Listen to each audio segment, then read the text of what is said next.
Welcome to the Speedway Tavern. What's the news today? Have a drink, have your say. All opinions here today. Welcome to the Speedway Tavern. Enjoy your stay. Webby, GA, and Matt are here today. Welcome to the Speedway Tavern. Come and have your say.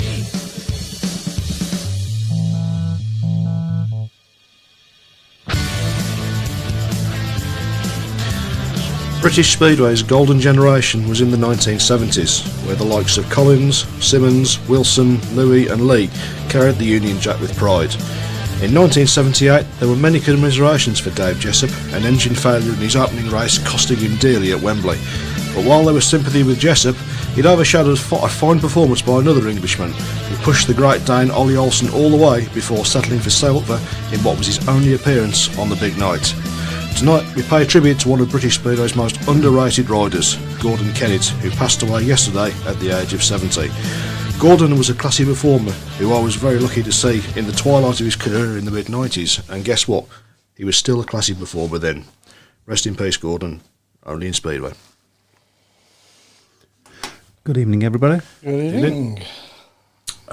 Yeah, it's a rider I saw race many a time. Not always my favourite rider. He was, as you say, a classy rider, but he didn't. He wasn't scared to sort of put it about a little bit, as all the best riders Absolutely, yeah. do. But being an Eastbourne rider at the time, Yeah, that probably didn't help, did it? Yeah, So, I mean, it was a big rivalry between the two clubs. I didn't realise until I was doing some looking up this morning that he did actually have two short spells at Cradley, which I didn't realise. Oh, I didn't he had a know spell that. there in 71, and I think he maybe rode possibly one meeting. Might have been as a guest in 88, apparently, which I didn't realise. But obviously, I didn't see him until right at the end of his career. He signed for Wolves in 92, and even then, in the twilight of his career, he was still a very, very good performer who could beat some very, very good riders on his day. Was probably the victim of an unusually ruthless move from Chris Van Stratton to drop him when he was on a 10-point average, which effectively finished his career in 94. Wow.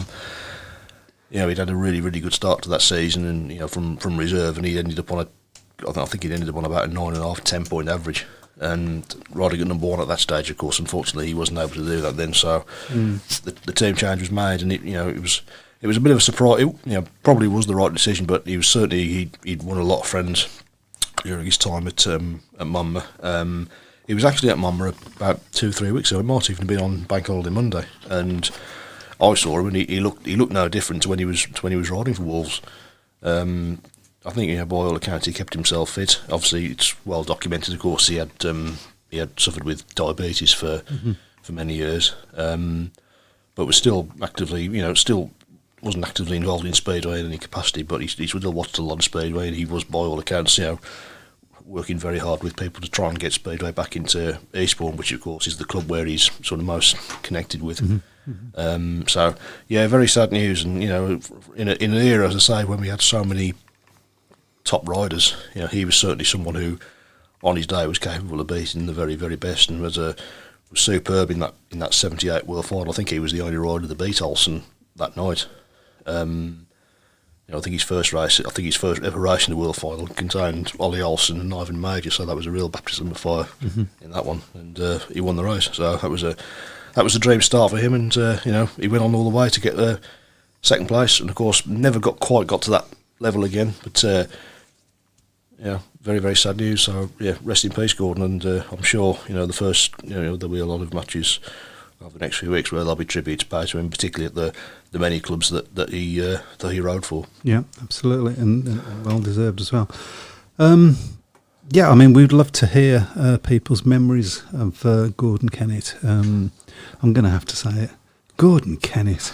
I'm sorry. Terrible. Yeah, I know. You're not going to get it. Okay.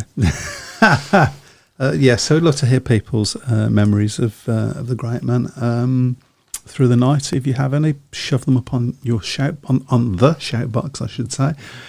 Talking of which, have we got any? Oh, sorry, I'm Yes, I know, yeah, I'll get them up in a second. I beg your pardon. Mrs. So yeah, we'll say hello to everybody on the shout box. Squeaky bum time in the leagues. Yep, getting into that time. Obviously, starting. I think we probably should start off with the knockout cup final in the Premiership, of course. Obviously, Sheffield held to 6 points against Ipswich in the first leg, so Ipswich, I think, will really fancy their chances. I mean, I saw someone today said it was a commanding lead. I don't think 6 points is a commanding lead at all. Certainly, when you've got an Ipswich team that's got Southampton and Doyle as that's their top end. So yeah, I think for me, looking at that one, probably Ipswich would certainly fancy their chances of getting in. And of course, Ipswich, amazingly, thanks to a complete capitulation from Leicester, are in the playoffs as well. I don't think anybody probably wasn't as surprised that Peterborough won, because if you look at the Peterborough side now, I think if they were in the playoffs, they'd probably win it. They look very, very strong now. It's just unfortunately come too late for them. But they really did. They really tore Leicester to shreds. And after a really good performance from Leicester on the Monday at Monmouth, you certainly would have expected Leicester, maybe not to win, but certainly do enough to get the aggregate point to just get them over the line. I mean, there's Craig Smith sort of touched on that subject. He said, "Evening, chaps. What do you make of Leicester's huge collapse and falling out of the playoffs? They looked a dead cert for playoffs with Bellevue only 2 months ago. Team changes was a strange move. Getting rid of Harris has cost them massively. Of course, Seymour." Seymour, he gets everywhere. Gets everywhere. Of course, I want the Aces to make final again, but I'm glad I get to see Emil ride around the NSS again.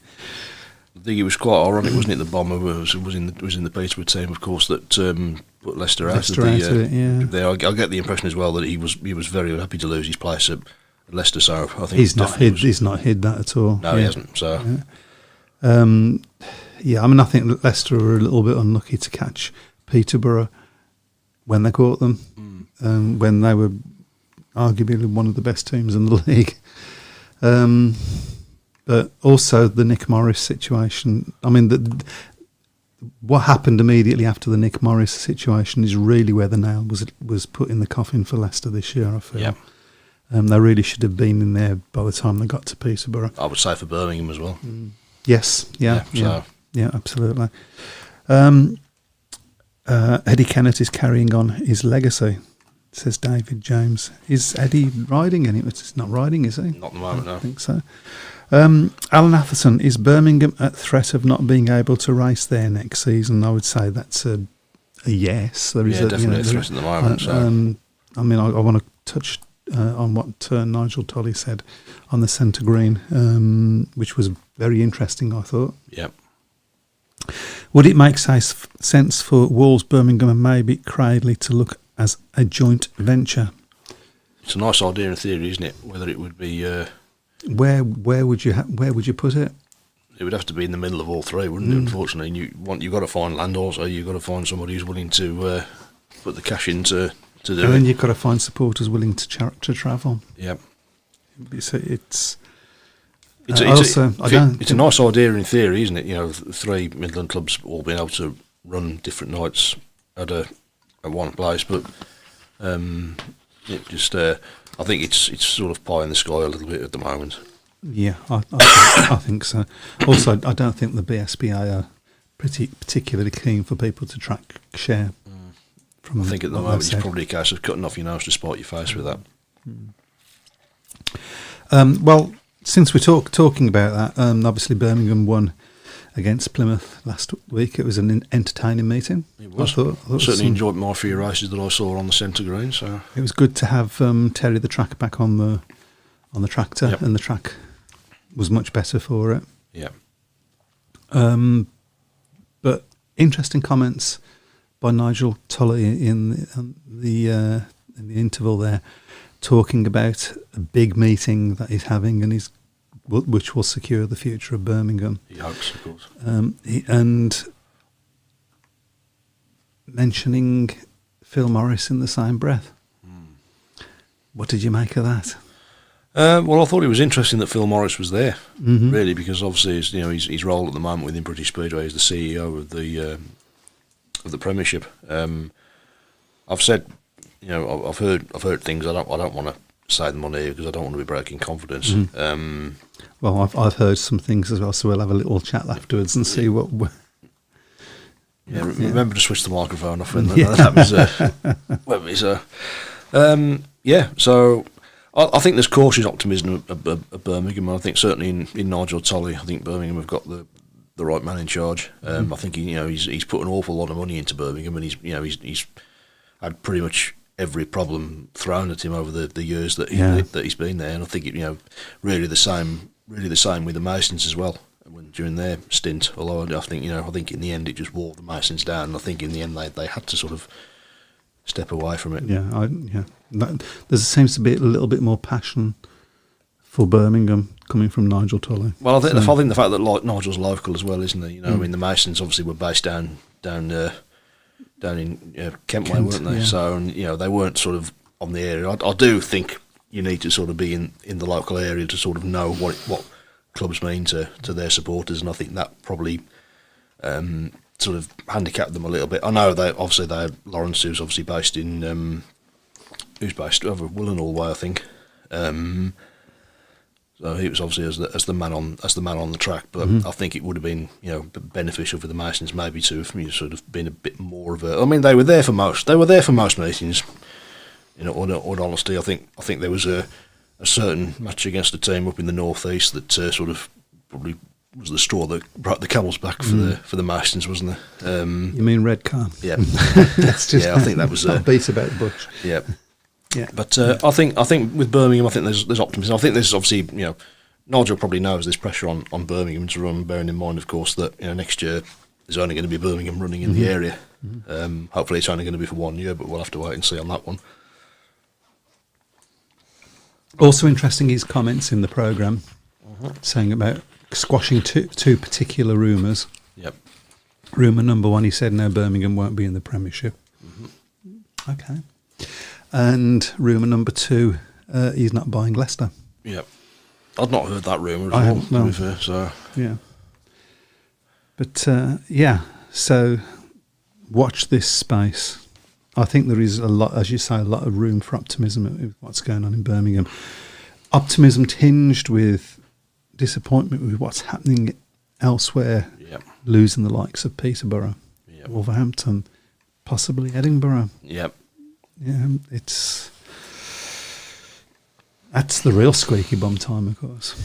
Well, this is the frustrating thing, isn't it? Because if you look at, certainly our performance in the World Cup in the summer was superb. It was a really, really brilliant effort to get as close as we did to, on Polish soil as well, against the nation who've been the dominant force in world sport for the best part of 20 years. One race, one race win or 1 point really away from winning the thing. So I mean, you've got that as a positive, and yet at the moment we're losing all the tracks, which is not a good position to be in.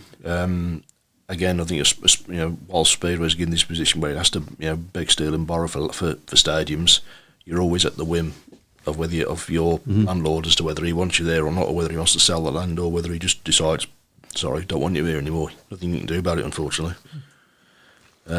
It's interesting, really. There's a lot of sort of things going on with Peterborough, which obviously I think we've seen that the petition that's sort of rather belatedly gone online. I think it's Mick Bratley, of course, who's obviously known at Birmingham, who's put that on. He seems to be fairly bullish about Peterborough's chances, whereas Buster Chapman, well, to be brutally honest, isn't. He's there's a lot. There's a lot of things. It would be it's a crying shame to lose any club, but it certainly would be a crying shame to lose Peterborough because it's one of the best racetracks in the country. Great racetrack. It's and from what I can gather, it doesn't look likely that there's going to be any houses built on it anytime soon. So there's no, to me, there's probably no reason why they couldn't sort of sit down and try and do a deal to. There's possible wiggle room there. But that's obviously something that they've decided.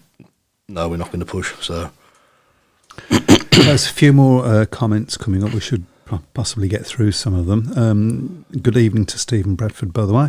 Rich Thomas said Gordon Kennett, of course, had a spell at Swindon number 8. Always gave 100% and such a smooth stylish rider. He was like one of these what you'd call an armchair rider. Yeah, very much a white line rider, wasn't he? I think. Which I mean, one of the tracks he rode at was Exeter. You probably couldn't think of a track that was less suited to Gordon Kennett. That's a white line to try and follow, isn't it? Yeah. Darlington said commanding lead. Graham Darlington, he'd said he was a commanding lead. It's 6 points. He's not a commanding lead. No, it's barely a lead. Yeah.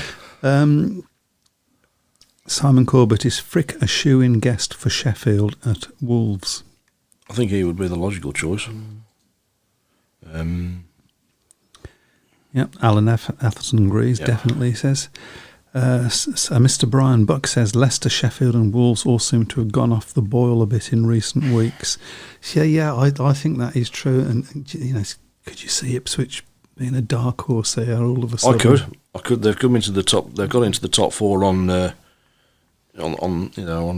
and really, and with a bit of a momentum behind them. I still think Bellevue are probably just about the favourites. Mm-hmm. That probably, I think that probably would in some ways would have been the dream final, wouldn't it? Bellevue against Ipswich. You couldn't think of two more different tracks. Yeah, absolutely. So, but it's interesting because certainly from a Wolves perspective, I mean, we did this last season. We sort of took our foot off the gas once we booked our place in the playoffs, and then when it got to the playoffs, we just couldn't raise our game again. We got absolutely trounced by Sheffield 12 months ago, and it's just to be hoped that we certainly put up a better show than that this time against them. Well, there's a bit more at stake in a sense for Wolverhampton that might help in that. It would be. It's horrible, obviously, that we're going to be going next season, but it would be nice to think that we could. Bittersweet, I think, to think that we could, win a championship and then unfortunately not be able to defend it next year. So. Peterborough was superb again last night, even without Laguta, Ben Cook and Tarasenko. The Stars, Wolves looked very ordinary. Yeah, that's a fair point. Imagine what Peterborough would have done had they had that team from day one. I think they would be favourites to win the league. I really do. They've got a very, very strong team now. Watch out for Ipswich, which is they're riding well, 7 wins out of 9. I mean, they have. I mean, when it got to the point when it was, you just got to do it. Yep, they did it. Pete Clark says, I can still see Bomber getting us a winner's medal and a wooden spoon. Wouldn't surprise you. In all leagues, in the 2 top leagues, I should say. Dave Twine, I had forgot till I looked at 1973 stats that Gordon rode for Oxford Rebels in 1973. Think Cribby remembers that one. Ouch. Hello, what's happened? It's quite busy, so... yeah. No, you need to go down. You've gone past it now. This is good. This is good radio, isn't it? There we go. Alan Atherton, what is his role as CEO? Hopefully it's the first step of an independent body. I would like to think so. I mean, the good thing, as I say, the good thing with Phil, one, he's a Speedway man, and of course at the moment he hasn't got any affiliation with any club. Any clubs, no. The only affiliation really is with clubs that he rode for, but that's not the same thing as having a financial interest in any club. I think that's what Speedway needs. It needs somebody to go to sponsors and things like that as to showcase British Speedway rather than a particular club, which I think has been possibly the problem in recent seasons. Talking about Peterborough closing, Dave Twine says, I saw that the actual land will be left alone for 5 years. Is that true? Well, it certainly doesn't sound like it's a given that houses are going to be built on it anytime soon, which is going to be really frustrating for Peterborough. If it's just sitting there not being used, it's going to be a Coventry situation, isn't it? So where it just sits there, becoming ransacked and fires and break-ins and things like that. You don't really. It would be that's disappointing, and it's disappointing that something hasn't been agreed for them to be able to sort of remain there in the interim, and whilst that happens, look for something a bit more long term in the area. I don't know the geography of the Peterborough area, so I don't know what other options there are for moving. There seems to be plenty of fields, tracks in fields. I think I've said this before. Yeah. JCB the most likely to buy Leicester, says Alan Etherson. That'd be a great. I mean, I know he's saying that tongue in cheek, but that would be great for Speedway, for a club, for a company like that to to buy a club. Alan Atherton, nothing will happen for 3 years at least at Peterborough, and the track's been ruined at Peterborough, says Alan Atherton. I haven't seen it. Last couple of meetings I've seen there have been pretty good, to be fair. I know there was a lot of criticism of the Peterborough track, certainly early in the season. Although I think probably it didn't help the fact that they had a poor side and they were struggling. So, best wishes to Charles Wright on a nasty crash in Poland on Sunday. He misses out again in the playoffs for Aces like last season. But you okay there? Yeah, I'm all right. Okay, but Aces did manage to win without him. Lidsey, Brennan, Bloodhorn, Bailey can take our rides. Yeah, I mean, he's had such a great season. He has, yeah. I still think he was very unlucky not to be given a shout and given a pick for the World Cup squad. Although Adam Ellis, in fairness, did do pretty well in the final. Did you read Carl Bickley's comments in the Speedway Star? I did not. You? No, I haven't seen it. I've seen bits of things that he said. Seems that not riding during COVID has hindered his progress, along with a bit of depression caused by things in his private life. He said he lost his love for the sport by being dropped by Berwick, then Seymour. Then Newcastle closing, and then Edinburgh looking to buy his contract from Bellevue, making him an asset for them, then sacking him after 5 meetings. He was one of Britain's promising young talents only a couple of years ago, and now it's only 21 and lost completely to the sport. I rated Carl Bickley very, very highly a few years ago. Very good rider, nice guy as well. You know, when I was doing work for Rerun at Perry Bar, I interviewed him a couple of times. Always very approachable, you know, and spoke a lot of sense when he was doing interviews. It would be sad to see somebody like him, you know, lost to the sport, and you know we've had this few too many times in recent years, haven't we? Young riders that have sort of looked like they had the world at their feet, and they just haven't taken it, and things have sort of gone on away from them in the personal life. I laugh at this saying, is there anything in place to support any rider with mental health issues or someone to calm upon? I thought there was. I thought there was as well. I'm sure the BSPA did something, but of course if the riders don't use it, if it doesn't it could have got lost. I don't know anything about it, but there are plenty of organisations out there that, you know, and I urge anybody having any problems of that sort, Speedway rider, Speedway supporter, whoever, talk to somebody. That's the beginning of getting better. It sounds simple, but it isn't. But yeah, just talk to somebody, and once you go down that road, you're on the road to getting better. Sorry, personal experience there. Fred Gary Brown, can you give a shout out to the Hurry family, as Carl Hurry, who was a photographer at Redcar, passed away peacefully on Sunday after a long illness.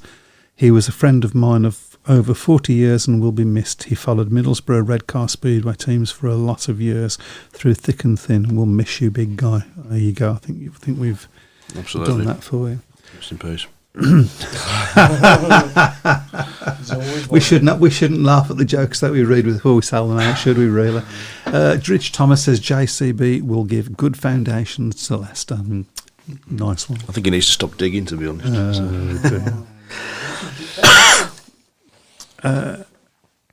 Alan Atherton says there are definitely plots in Peterborough, and they're definitely being looked at. Brian Buck talking about Carl Hurry. It's always sad to hear of a long-time supporter passing on. Even though I didn't know the bloke and never knowingly met up with him, I send my best wishes to his family and friend. So say all of us. Pete Clark does. Oh, we should talk about. This was a bizarre incident, wasn't it? Really. Yeah. Pete Clark, does British Speedway need to look again at tyre safety? Carl Howarth may agree with me. Well, you were close to it, weren't you? So, well, closer than I was, certainly. Yeah, I mean, so we had the first heat, and Carl Howarth was in the lead by a fairly long way, and all of a sudden, it looked like a chain had snapped, but he got a blowout on his rear tyre. So Heat 2 came out, and their manager, whose name escapes me, Mark Phillips, thank you, came out and just stood in the middle of the track with a red flag. That he nicked off the guy on the second bend who I've spoke to and I told him he's got the sack because the flag marshal should never relinquish his flag. But anyway, Wasn't you, was it? So. no, it wasn't me. No. Yeah, and he just stood there and basically it had to be stopped. They couldn't start the race, and he was protesting that he. Now this is what I've heard. I don't know whether this is true, but he was protesting that the tyres that we'd got were either a bad batch or they'd been left out in the sun, and that had, in some way, done something wrong to them, baked them. I think was what I heard. Which, of course, that's how tyres are created. Yeah. But anyway, and so he was protesting and had the referee come down to have a look. Now, I heard some comments of what the referee said, which were quite funny, but I don't think I'm allowed to say them. But obviously, the referee restarted the match, and as far as I'm aware, there was no more problems with any of the tyres, unless somebody knows different, of course. That was it. It was, but I've never seen that before. There have been issues with tyres in recent years, haven't there, with quite a few riders. I think it's something that certainly the BSBL need to look at if there's tyres that are, badly flawed. Because at the end of the day, whatever anybody, we all love to watch our sport, we all love to see great races, but the most important thing ultimately is paramount is the safety of the riders. Yeah, absolutely. I mean, to be fair to Carl Howarth, I saw the tyre and it was a great big... Yeah, I saw a photograph that he put on Twitter of it. Or X. Is it X now it's called? I might even have a piece of the tyre in my bag. Yeah. But anyway, but there was no more issues, again, as far as I'm aware. I think that the idea was that the tyre was going to be sent back to ANLAS for them to look at it and see if they can work out what went wrong in case there was a bad batch or there is something wrong. Well, they need to be looking at trends, don't they? It's like we've said before, haven't we, about crashes at particular tracks. We need to look at trends as to where on the track they happen and what sort of conditions they happen in. I don't know whether anybody at the BSBR does any of this, but to me it should be absolutely. We should be collecting data what was the condition of the track? What was the weather? I mean, particularly around crashes of any description. I've said this for a long time that we do very little in this sport to look at information about trying to make things safer for riders, and we just don't do it. Well, I know it was always a frustration for you. The quote that Graham Drury used to come up with quite a few times that injuries are part and parcel of the sport. Part of the sport, yeah. So, but people used to say in Formula One, death's a part and parcel of the sport. But not they now. Ain't now. No, because they did something about it.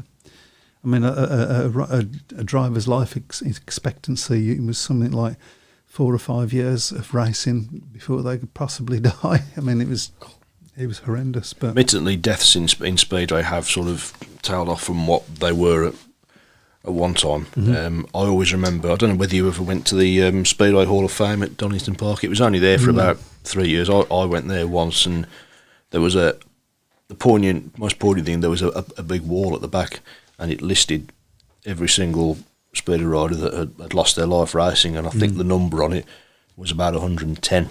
It was quite a lot. Because I always remember, because I remember just in this country, or that's overseas as well. Yeah. Because I always remember, I don't know whether you've ever read Eric Gunnarson's book, My Two Lives. The first line in his book is, I was so nearly 111. Right. After his crash at Bradford in '89. It's and he really was, yeah. Yeah, I mean, sometimes you think back to the 50s and the 60s. Sometimes you could have 2 or 3 riders being killed in one season. And he was just seen as, well, that's how it goes. Okay, can you just go back to where we was on because interesting. Yeah, the ref's phone wasn't working apparently. I don't know whether that's true or not. I've got no information. But apparently the ref's phone wasn't working, which is why he put the red flag out, which, if that's true, I think that was a fairly reasonable thing for him to do. But it has been fined, so Craig Schlein says, tyres are a real problem. Watch this space. It does seem to be becoming a bit of a trend, doesn't it, with tyres, blowing or disintegrating. Something they've got to look at. Brian says, and you was aware of this, you was part of this, we had a party of 16 newcomers come to Perry Bar for the Plymouth match last Wednesday. They chose a good match to come to be fair. They had never seen Speedway before and were spellbound and thrilled by the action. It was a real pleasure to show them around. Well, what one of them had, because he years ago, he was a season ticket holder at Coventry. He didn't, I was talking to him, he didn't realise Coventry weren't running anymore. So it was quite a shock to him when I told him that Brandon is now in a state of disrepair, waiting for, someone waiting for the bulldozers to either rebuild it as a speedway track and stock car track, or for someone to plonk houses on it. But no, they really did enjoy themselves. And it was great. I mean, that was the first time I've actually been onto the centre green at a speedway meeting for at least 20 years. I've never been. I was on the centre green at Perry Bar for a practice about 3 or 4 years ago, because one of the flag marshals, whose name temporarily escapes me, didn't turn up, so I had to stand in for him. That possibly would have been me. There was a bloke on the first bend. I can't remember his name now. So. That's me, folks. Yeah. Never been so cold at a speedway meeting in my life. It was freezing. Now you know why I wasn't there. Rich Thomas says they've done something about safety in rugby and it's spoiling the game as we know it. I think that is a little bit true, but you've got to strike a happy medium, I'm afraid. I think it's more about how they're enforcing those rules in rugby at the moment. Let's not talk about that, but that sending off, that red card was not a red card. You don't know what I'm talking about, but not to worry. Yeah. 96 deaths in Speedway between 1927 and 2016. No, I think there was more on that board. I've got a photograph of it somewhere. I might, if I can find it, I might put it on the Facebook page. But it was quite sobering looking at it and counting how many riders there were. And this was 93. I went there, so we've had some riders that have lost their lives since then. Of course, obviously one is Lee Richardson. So yeah, exactly. Craig Smee, is the tyre issues being caused by pressure tyres set at, for example, if the tyre pressure is too low and softer or too hard and firm and they are being ripped up by the track because they're underinflated or overinflated? The first thing is they do have those tyre pressures really low in those to get grip. But they have got a working sort of, I can't remember what they are now. I think it might be 9 at the bottom end and 16 at the top, or something like that, PSI. So that they have to be within, and I think that the machine examiners will check that, but they can't check every single one for every single race. It would be just, you couldn't do it. There were rumours at the track, and I'm not going to say what those rumours were, but they were around tyre pressure. I don't know whether it's true or whether it's not. I've got no way of knowing. I think if there's a doubt about tyres, you'll have to look at it. That's it, really. Shall we go a little bit further, or have we reached the bottom yet? There we go. That's about it. Pete says you're welcome back on the centre anytime. You'll regret saying that, Pete. So Craig Smith asked how many of those 96 deaths have been in the last 10 years.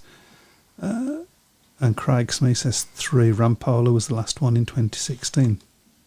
So it certainly seems to have improved. Yep. Certainly seems to have improved. I think we ought to sort of touch on the situation that we had with the Plymouth Berwick match, didn't we? Obviously, the SCB released a statement yesterday. Read it to you now. Following the anti-doping tests that took place at Plymouth Speedway on the 5th of September, the SCB have received the results from the laboratory of the tests from both Mr Richie Worrell and Mr Steve Boxall. Both tests have proved positive for a banned substance, therefore breaching SCB regulation 0.18.2 breach of rules, an anti-doping offence that is the occurrence of the anti-doping rule violations, the presence of a prohibited substance or markers in the body, Mr. Worrell and Mr. Boxall's SCB registrations have been suspended for a period of 30 days with immediate effect pending an SCB disciplinary court hearing. Mr. Worrell's clubs Leicester and Plymouth have now completed their 2023 fixtures. Mr. Boxall's Championship club Berwick Bandits have now also completed their 2023 fixtures. However, Mr. Boxall's National League club Berwick Bullets will be entitled to a facility during this suspension period. Yeah, I mean, there's not a lot we can say about that until it's all... But it's unusual for that to happen once in a season. It's happened 3 times. Yep, it has. Which is concerning. It's, more than a little worrying. Brian Buck says very best wishes to the Safe Coventry Stadium group at the Planning Inspectorate appeal next week. All of us will be hoping for a successful outcome and the speedy return of the bees. And I think you can actually watch it online as well. I know that you are able to go, but I think it's going to last quite a long time. So it's probably a lot of it's going to be quite tedious. But certainly I'll be dipping in and out and seeing what things are happening. I think that would be the boost that everybody in Speedway needs, wouldn't it, to see Coventry Speedway back at Brandon. Just to have the hint of them coming back. Yeah. Just to have that chance to go to Coventry and beat them. Yeah. But that's what that is what it's about. Absolutely, yeah. It's about there's nothing beats a local derby. There was a historic rivalry, wasn't it? Was between Coventry and Birmingham for many years. Fred Graham says, keeping positive comments going, crowds at most tracks that I've seen on TV or BSN coverage. I must say, I was surprised that the Plymouth match, Birmingham versus Plymouth, actually there was a much better crowd than I was expecting it to be, given previous meetings and stuff that had gone on. So that's, news, reasons to be cheerful. Yep. Thank you. Keep it... most tracks that I've seen on TV or BSN coverage and live matches at Glasgow and Redcar recently have been very good. Shows the fans are there. As you say, we all need to keep banging the drum on how good our sport is. If we roll over, it will disappear. I've not seen as many of the matches on BSN as I would have liked, but their coverage has really improved tenfold from it. It was a bit sort of erratic at the start, wasn't it? But it's certainly been a huge improvement. It's very, very professional, and obviously with my club not running next year, I'm tempted to probably get a season ticket for BSN next year and hopefully see a lot more Speedway and sort of keep in touch with it as well. GP Saturday, not much interest, plenty of injuries, says Craig Schlein. Simon Corbett said it actually, by the way. Okay. He keeps moving up and down. I can't keep on. Me or the screen? Actually.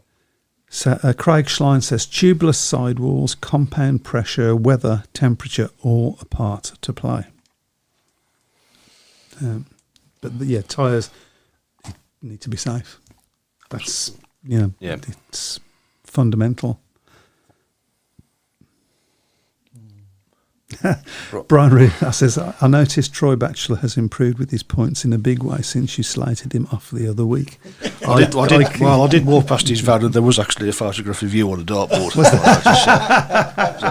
I didn't think, I thought, okay. He rode very well, to be fair. He did, absolutely. It's frustrating because it shows that he can do it. Yeah, he did ride great. But hey ho, it is what it is. We have got the penultimate GP, of course, in Voyens on Monday, of course, on Saturday even. Of course, Ty Woofington and Magic Ionoski. We'll send our best wishes to Magic as well. Really nasty crash that he had over the weekend. They've both been withdrawn from the Danish GP on Voyens due to injury. Czech rider Jan Kovac and German star Kai Hülkenberg are both called into the event, making their first GP appearances outside of their home country. Woofington underwent surgery after suffering a broken hand in the British Grand Prix at Cardiff, and despite intense rehabilitation work following the operation, the penultimate GP of 2023 comes too soon. Meanwhile, Ionoski sustained a broken ankle in a freak accident during Roslav's PGE Extra-Liga playoff semi-final, second leg at home to Torrent on Sunday. His clutch malfunctioned at the tapes just before the riders were placed under starters' orders, with Ionoski's bike looping and landing on his ankle. He underwent successful surgery in Poznan on Monday and has his sights set on a rapid return, although that will not come in Voyens. With first substitute rider Andrei Lebedov of Latvia already in the lineup as a replacement for the injured Danish start Anders Thompson, second reserve Kovac steps in. It's going to have to go some, I think, to be better than Cardiff, I think, Boyens. I mean, it might be better in the sense that got a good chance of crowning a new world champion. Yeah, it looks. I mean, I think to all intents and purposes, everybody knows. We've probably known since about May that Bartosz Smolnik was gonna win it. The good thing is people seem to be catching him up now. Catching him up, or was he maybe? He was slowing down. He certainly wasn't anywhere near his best in Cardiff. Although, as I said, once he got into the semi-final, you certainly wouldn't have backed against him winning it, because he's proven over the years that when he needs to, he can pull a big performance out. Alan Atherson, if what's being bandied about regarding the banning is true, they don't deserve to be in the sport. I think we can't really say much about that. And Rich Thomas says, sign of the times, seems normal now to smoke something or shove it up your nose. You wondered where I was going then, wasn't it? Well, you say that, but I think back in the 70s and 80s, I think it could possibly have been even worse. Certainly with the American riders. I mean, they've... Well, I remember going to an evening at the Cleveland with my hero Ronnie Corrie about 5 years ago, and Ronnie always made the point that he always felt that the Americans were... considering it was always a random test, it seemed very convenient that it was always Americans, particularly two brothers who, of course, one of them, of course, had to spell at Birmingham, as you know, because unfortunately, Jellyman. It's fair to say they had a reputation, didn't they? Whether it was unfair or not, for liking the partying a little bit too much. Certainly on Kelly's side, Sean was probably. Yeah, well, I mean, he's openly admitted to it, didn't he? Well, I think Sean has completely turned his life around now. I think he still drinks, but he knows now when to stop. So I think certainly learned his lesson. I think, to be fair, I think Kelly learned his lesson, but unfortunately the damage had already been done for Kelly. So yeah, but certainly there was always a thing with the American riders, wasn't there? And you think back to when Peter Collins nearly won the world final in '77 with a broken leg. I mean, I think he said that some of the things that he took would now be on the ban list. You wouldn't be able to ride with them. So, but Brian Bucket would be useful if someone knowledgeable. We didn't talk well. Not one of us three. So. Could explain exactly what the problem with the tyre was last Wednesday. Was it a case of, it blew. Was it a case of one suspect tyre amongst a batch of new ones, or was Mr. Phillips complaining about something more sinister? I think that's probably closer to the truth, or he might have been worried about something more sinister. There have been a few issues with the Analyst tyres this season, but I thought that these had been resolved. Okay, I haven't heard any problems about the Analyst for a while, but... That seems to be the name that was trendy, wasn't it, Analyst tyres? And Pete Clark says, Troy Batchelor has had a wheelie better week. That's beneath you, Pete. I'm sorry, mate. You're not coming back on here again, so... Reginald Barker, how many promotions have gone into schools doing... New comments? Oh, sorry. Doing lost leader family... doing lost leader family tickets free for arranged pre-season challenge matches, get sponsors for races, etc. Riders do it free one-off meetings. So much more promotions could do and it can do. Regard 75 Fen Tiger original fan and Witches fan. So, Reg, I think that's... Yeah. Yep. So riders have done it in the past, haven't they? They've gone into schools and... Yeah, I mean, the first thing you got to say about that is riders don't belong to the club. No. They are... Self-employed. Self-employed, thank you very much. They're self-employed. So, they're not going to do that for nothing, nor should they. No. And also they have commitments and, racing in Poland or Denmark or whatever it is, or jobs for in a lot of cases, of course. Yeah. Particularly with Poland, because there seems to be a trend in Poland where if a club wants you somewhere, you've got to be there, whether you've got other plans or not. So that's that. I know it's interesting about the free tickets thing. I think I might have mentioned this on the show before, but I'm going back when the Druries were here. We and my lads were at a school. Marston Green School means nothing to anybody. And they had a summer fete, and I asked if I could have a couple of free tickets, and they said, yeah, and they've used it in the raffle. Yep. And everybody there was going, I heard the whisper go around, well, I hope I get the tickets, I hope I get the Speedway tickets. Yeah. These were people that didn't even know what a Speedway was, but they Let all me wanted guess you would have. They all wanted the Let me Speedway guess you won tickets. I did not. I did not.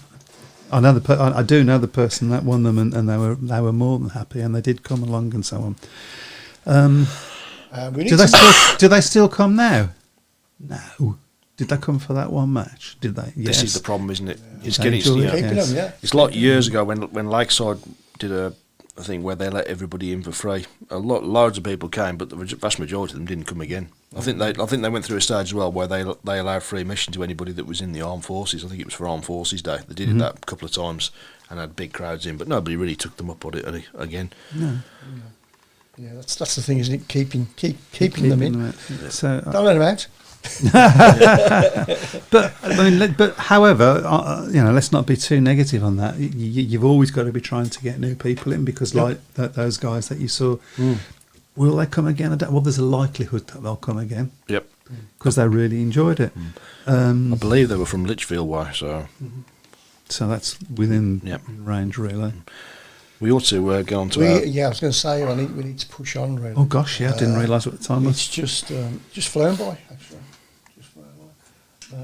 I've got the tables up somewhere. Okay, so thank you to everybody for all the comments. If we get a chance to go through the rest of them, we will. Yep. But sorry if we don't. Time. We'll try and So, whiz through this. Yeah, here's the Nigel Pearson Prediction League. Come on, that's 2 weeks on the trot. Oh, I've yeah. got that right there. Right teeth in there. Yeah.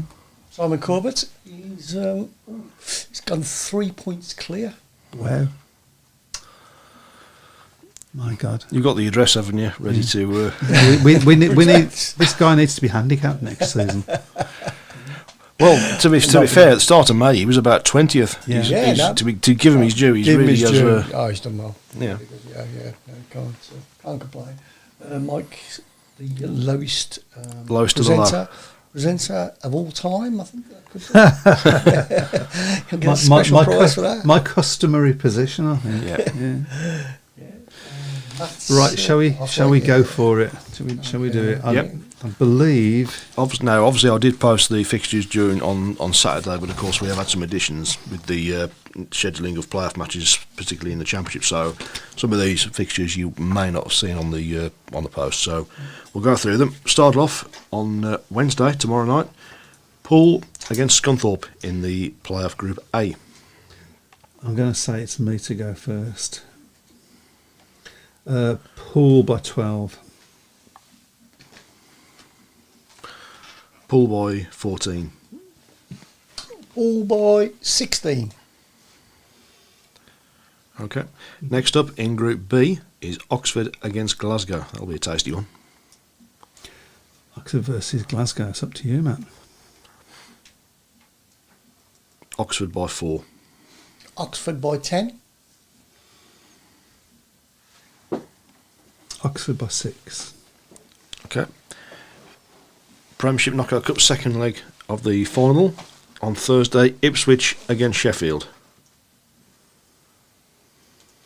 And that's up to Isn't it? you, yeah. Ipswich by 4. I can't say Ipswich. You just said it. I'm going to say Ipswich by 6.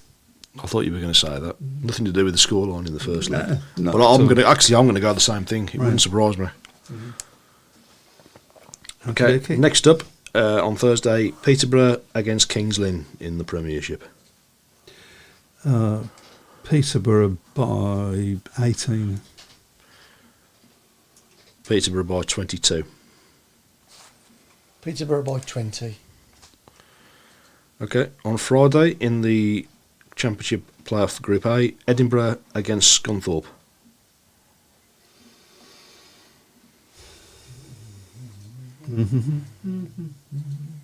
Edinburgh by 2. Oh, it wasn't my go, it's your go. Scunthorpe by 6.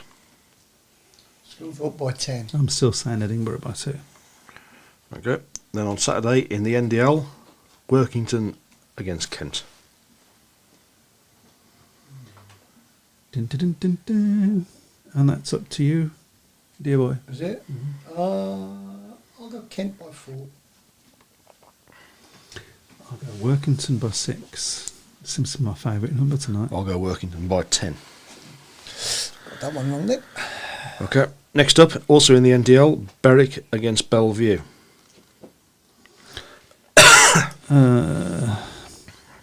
Bellevue by 4. Bellevue by 8. Bellevue by 10. Okay. Okay, then on Sunday in the Championship Playoff Group A, Scunthorpe against Edinburgh. It's up to you, Matt. Scunthorpe by 12. Scunthorpe by 10. Scunthorpe by 14. Okay.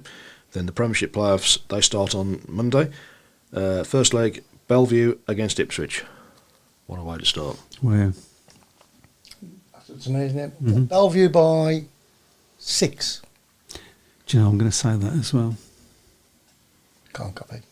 Ipswich by 2. Interesting. Where? Okay. That really would put the cat And amongst the the last one, pigeons. in the Group B of the Playoff Championship on Tuesday, is Glasgow against Redcar. This is the last one. Yep.